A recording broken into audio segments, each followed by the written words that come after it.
So Dr. Geetha Lakshmi, who is an Associate Professor of Government RSRM Hospital, Stanley Medical College, and she's completed her UG PG from Madras Medical College, and she's been the teacher for the past 24 years, and she's the Secretary of FOGCE, member of Chennai Menopause Society, SOVSI, and ISOPAP. And she's also published a lot of original research articles and presented papers in various national and international conferences. And the journal of the World Journal Advanced Healthcare Research in January 2021, she's presented the paper as well, and her area of interest lies in high-risk pregnancy, adolescent health programs, and medical education. A very warm welcome to you, ma'am. We all know that getting ahead is getting started, as said by Mark Twain. We have started the session with a great impact. I request Dr. Geetha Lakshmi to introduce our second speaker of the session 1, Dr. Vidhya Krishna. Over to you, ma'am. Thank you, Mo. Thank you so much for the kind words, and thank you, FOGCE, for the opportunity. As a chairperson, thank you, Dr. Aruna Ashok. And here I call upon the second speaker, Dr. Vidhya Krishna. She is a consultant infectious diseases, Apollo Hospitals Chennai, and her qualifications are MD, MRCP, CH, IAP Pediatric Infectious Diseases Fellow, Postdoctoral Fellow in Infectious Diseases and Infection Control. And she has done a very good, she's got a significant work experience and achievements, and she's participated as a co-investigator in WHO-sponsored vaccine trials. And her areas of interest are infections in primary immunodeficiency, bone marrow transplant, and critically ill, and congenital infections. Over to Dr. Vidhya.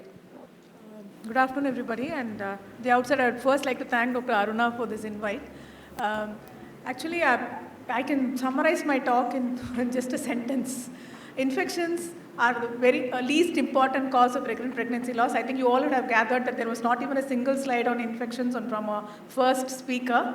But I'll try and engage you for the next 15 minutes with whatever knowledge I have. So the objectives of my talk are: what is the role of infections in RPL? We'll be talking a little bit about bacterial vaginosis and chronic endometritis, which seem to be the only association we have here, and I'll end it with some messages. So I'm not going to bore you with these definitions. All of you know there are different definitions from the US and the UK, but what was what really struck me was like 25 to 50% of cases still lack a clear etiology. So I think there is a lot of area for research, as Dr. Aruna was pointing out in the beginning, because most of the evidences that we have for both association as well as treatment seems to be poor, and there's a lot of area to improve. So infections seem to be really a very rare cause. So I have taken my reference from this guideline, which is the Green Top Guideline on Recurrent Miscarriage, published in the British Journal of OG in November 2023. So they say that should all women with RPL be tested for infections? So if you ask a question like that, the straightforward answer is, if you have a healthy woman who doesn't have any symptoms at all, just routinely, just because she had a recurrent pregnancy loss, just getting a routine vaginal or a cervical culture, testing for STIs, testing for TORCH, especially in India, like there is a lot of TORCH screening which happens in most of these women. These are likely to confuse the picture, and they are not likely to contribute to the outcomes in RPL. So that is very clear. And women should not be routinely offered infection screening. That is also very clear because the evidence is very poor. So what do we expect? Why do we think infections can cause RPL? For infections to cause RPL, the organism should be capable of persisting in the genital tract, which means that the patient should be not having symptoms, and that's why she will not seek treatment, and because she is not seeking treatment, there will be recurrent pregnancy loss. So this is not what TORCH infections do. TORCH infections usually are a single-time events. They usually just cause a single pregnancy loss. They don't persist and they don't go undiagnosed. Same goes with listeria. It doesn't go undiagnosed. Patient is usually symptomatic. So the straightforward, when you're thinking of recurrent pregnancy loss, you can remove these infections from your mind. So what do they comment about bacterial vaginosis and chronic endometritis? So bacterial vaginosis, the area again seems to be very unclear whether it can cause recurrent pregnancy loss or first trimester miscarriage. There is at least some association with second trimester miscarriage and preterm birth. So at least some evidence I think has been there on use of antibiotics in high-risk pregnancies to prevent pregnancy in the, preterm birth or second trimester miscarriage, but definitely not in early pregnancy loss. What about chronic endometritis? Again, there seems to be some association when you look into studies based on prospective observational data.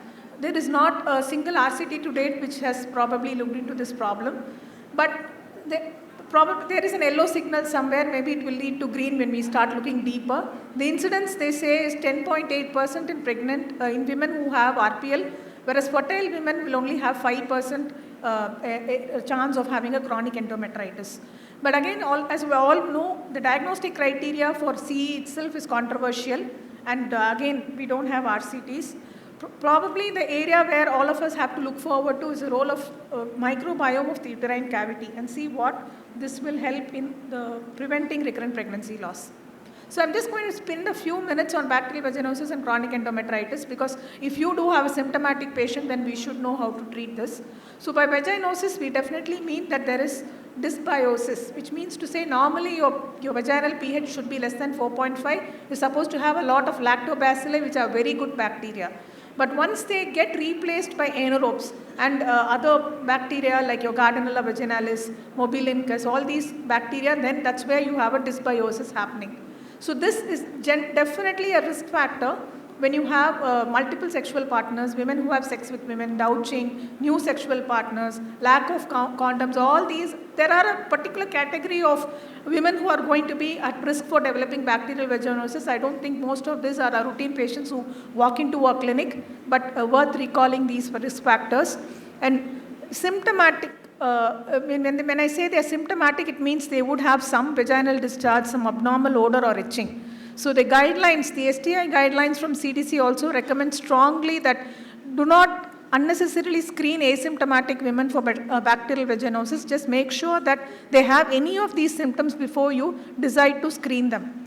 So there are quite a lot of ways by which you can diagnose this. One is called as the Amsel criteria, age-old, poor sensitivity and specificity, but I think that's what is very easily useful in clinic, so we still have to go with it. So if anybody who has a milk-like consistency, thin discharge, clue cells, which we all know, like to look for on the microscopic examination, a pH of more than 4.5, or the popular whiff test, which is a fishy odor which develops after you add 10% KH. So if you have 3 out of 4 itself, it satisfies the criteria for bacterial vaginosis.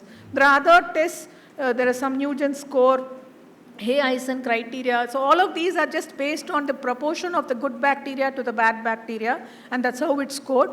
The newer ones like this iolidase activity and nucleic acid amplification tests, again, when they are used in patients who have symptoms, these seem to be doing better than the scoring criteria.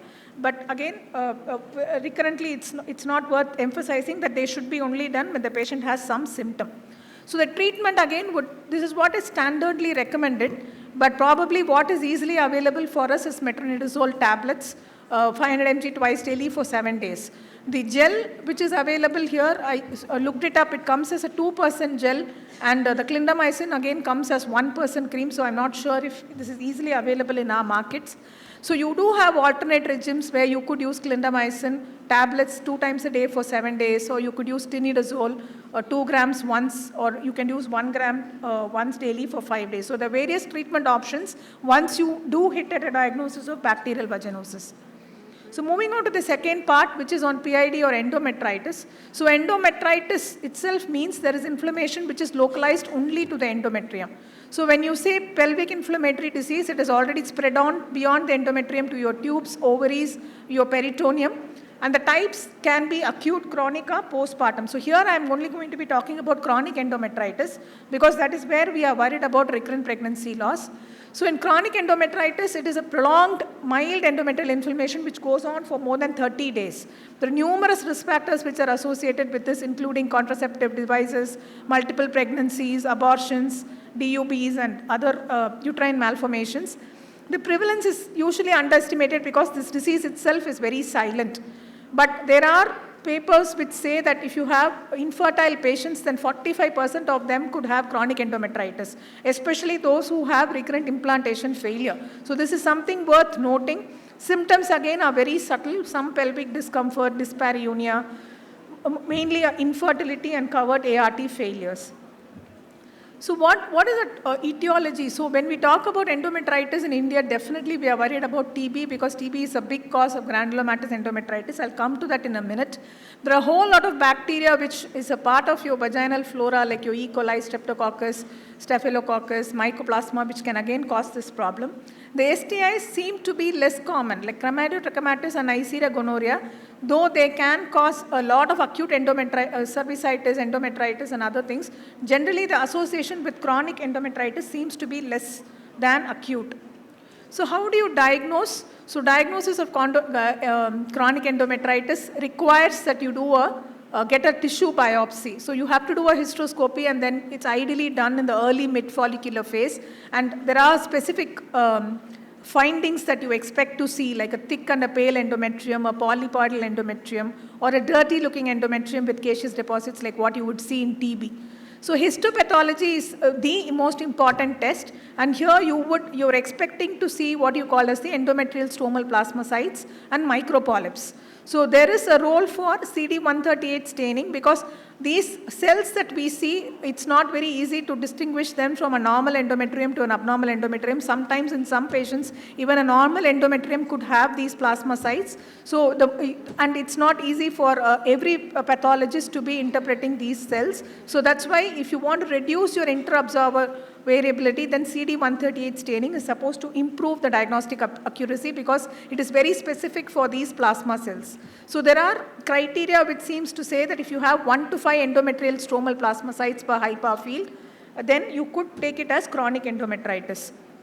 Again, just a word on this CD138, very specific indicator for plasma cells. I just want to say that there are a whole lot of conditions where you can have chronic endometritis. It is not only infective, there are other conditions as well. So it is worth knowing that. So how do you sample? So I think I will spend some time on this because many times when patients come to us, this is what we are looking for, like as evidence to treat the patient because we don't like to do empirical therapy in infectious diseases. So when you sample, endometrial sampling is ideally performed during the follicular phase. So what they say is when you're trying to do a hysteroscopy, the distension fluid that you use itself can interfere with your microbiology. So it's better that you don't do the hysteroscopy and the endometrial sampling in the same cycle. You try and do it in subsequent cycles. The technique that is recommended is to use a curette and attach it to a 20 ml syringe and then obtain samples for both culture and histology. The main point to stress is when you bring out the curette, make sure that you don't contaminate it against the vaginal wall. So use your speculum, make sure that you well visualize the os, clean it well with a saline soap gauze. Then once you put in the cannula, when you take out, don't make sure that it doesn't get contaminated from the vaginal or the cervical walls. Then it defeats the purpose. So what samples do we want from you? Like endometrial specimens in 1 ml saline. So we like to do a gram stain, AFB stain, bacterial AFB cultures, expert MTB for your TB diagnosis. Maybe you could do a chlamydial and serial PCR that could also be done in the urine if you don't want to be done on the tissue. And HPE can be done, for which it has to be a formalin sample. So endometrial culture is the single most important test here. So we can't treat a chronic endometritis based on a vaginal or a cervical swab. They are very poorly correlate and usually they are not sterile areas. So you expect that they will have some pathogen and we will be chasing something in the blind. So only 33% of the times there is correlation between what happens lower down with what happens actually in the endometrium. So when we do an endometrial sampling like this, you expect to see a culture positivity in 60% and most of the times it's common bacteria.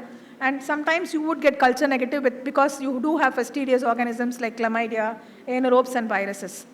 A word on TB endometritis. TB is a very common problem in India, usually causes pelvic inflammatory disease, tubal disease. So it usually presents more as infertility rather than as recurrent pregnancy loss. So the very few case reports where we actually see isolated endometritis caused by TB, but still we have to keep that in mind because we live in an endemic area and the unusual ones are the ones whom we are going to be seeing. And generally, it again presents as an indolent infection with some irregular menstrual bleeding or infertility. You might occasionally see it probably in your this subgroup of patients. So diagnosis again is by histopathology. So please, one word of caution here is always to use the expert MTB or TrueNAT. So these are the only 2 approved PCRs which are used for TB diagnosis across the world. WHO strongly recommends that we should not be using the in-house or the conventional PCRs that many labs seems to be advocating. And please don't use TB quantiferon and other things like the TB Gold test to diagnose TB. They only pick up latent TB. They do not diagnose TB at the site. So TB disease can never be diagnosed by a TB quantiferon or a TB Gold test. So the one rule is never to use empiric ATT just because the patient has not, he's been infertile or having a recurrent pregnancy loss.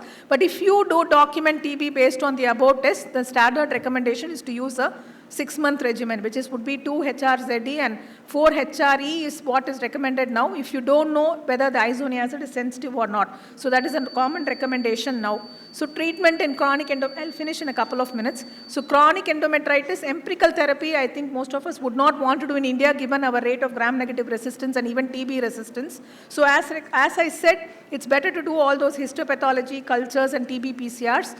The empiric choice, if you want to do it in a culture-negative case in an outpatient, would just be a 2-week course of doxycycline, 100 mg BD, and metronidazole, 500 mg BD.